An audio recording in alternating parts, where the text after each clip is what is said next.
الحمد للہ رب العالمین والعاقبۃ للمتقین والصلاة والسلام علی سید الانبیاء والمرسلین اما بعد فاعوذ باللہ من الشیطان الرجیم بسم اللہ الرحمن الرحیم الصلاة والسلام علیک یا رسول اللہ وعلی آلک واصحابک یا حبیب اللہ۔ السلام علیکم ورحمۃ اللہ وبرکاتہ۔ اسلامی تعلیمات سے دور معاشرے جن اخلاقی پستیوں کا شکار ہیں ان میں سے ایک ماں باپ کی قدر و تعظیم کا فقدان بھی ہے۔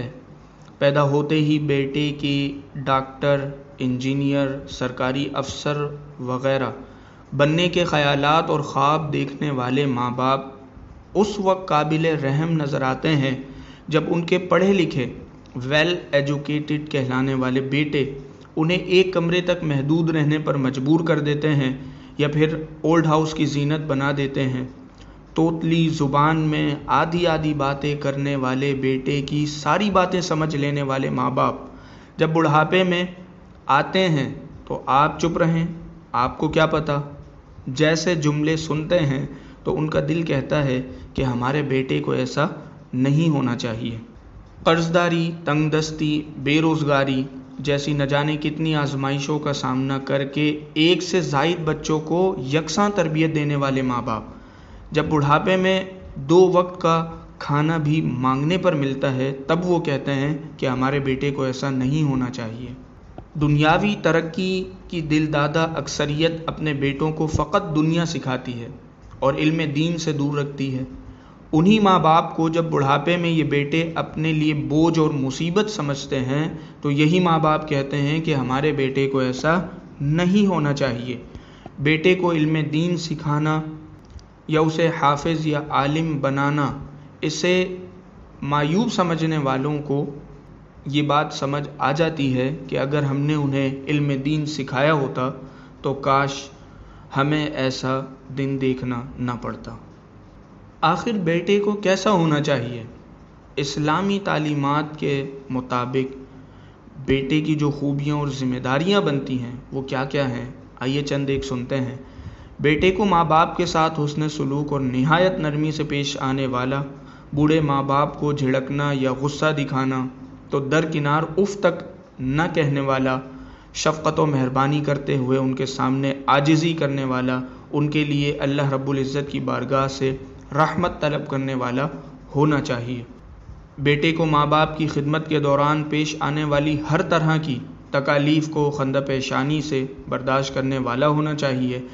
جیسا کہ ایک صحابی نے اپنی والدہ کو کندھوں پر اٹھائے سخت گرم پتھروں والے راستے پر چلتے ہوئے 6 میل کا سفر طے کیا۔ وہ پتھر اتنے گرم تھے کہ اگر گوشت کا ٹکڑا ان پر ڈالا جاتا تو کباب ہو جاتا۔ بیٹے کو دن رات کی پرواہ کیے بغیر والدین کی خدمت میں مصروف رہنے والا ہونا چاہیے۔ بیٹے کو ماں باپ کی ہر ناگوار بات اور ناروا سلوک پر صبر کرنے والا اور ہر حال میں ماں باپ کو راضی رکھنے کی کوشش کرنے والا ہونا چاہیے۔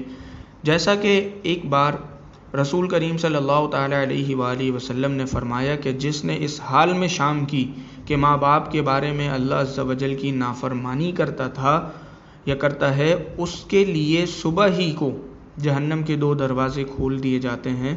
تو ایک شخص نے عرض کی اگرچہ ماں باپ اس پر ظلم کریں؟ فرمایا اگرچہ ظلم کریں، اگرچہ ظلم کریں، اگرچہ ظلم کریں۔ بیٹے کو ماں باپ کی وفات کے بعد بھی ان کی عزت و آبرو کی حفاظت، ان کے قرض کی ادائیگی اور ان کی قسمیں پوری کرنے والا ہونا چاہیے۔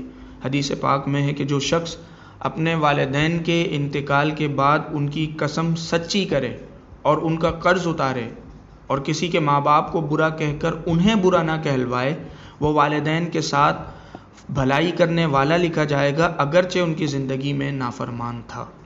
بیٹے کو خدمت و ضرورت کے وجہ سے بلانے پر فوراً ماں باپ کے پاس حاضر ہونا چاہیے، یہاں تک کہ اگر پردیس میں ہو تب بھی۔